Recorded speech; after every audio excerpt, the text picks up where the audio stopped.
I decided to sit for the FRM because I am relatively new to the risk management industry, and it seemed like a good way to get a conceptual perspective beyond the things that I'm doing every day at work. So there are concepts that were part of the FRM program that aren't necessarily part of the modeling and risk management activities that we do on a day-to-day basis, but as a matter of fact, they turned out to be useful for some of the new things that I've been tasked with in my day-to-day job. So having the chance to learn some of that conceptual breadth outside of the practical setting definitely broadened my understanding of risk management practice. I think being an FRM holder gives me some credibility within my current organization and with organizations that we will work with in the future to say, I have some expertise in this area.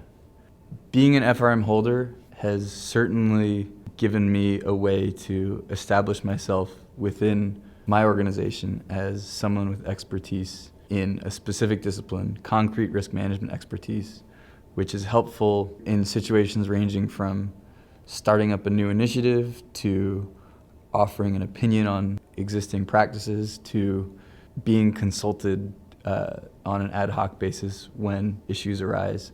I think it's a chance to build credibility in a discipline where it's hard to find objective measures of skill and performance, and this is something that identifies me as someone who's put a fair amount of effort into mastering the relevant skills.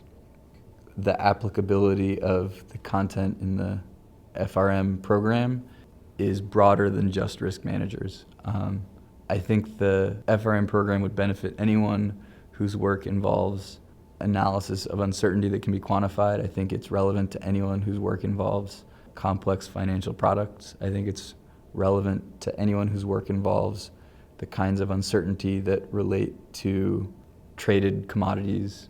And I think the FRM would be relevant to anyone whose work involves pricing uncertainty, anyone whose work involves potential for default, anyone whose work involves financial institutions. I think that even if someone isn't managing risk directly on a day-to-day basis, I think there's a lot of emphasis on risk management in a lot of corporations out there.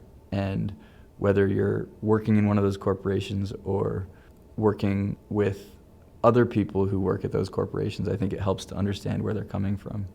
If you're not working at a bank, but you're working with banks, it's helpful to know the kinds of things that they're concerned about now.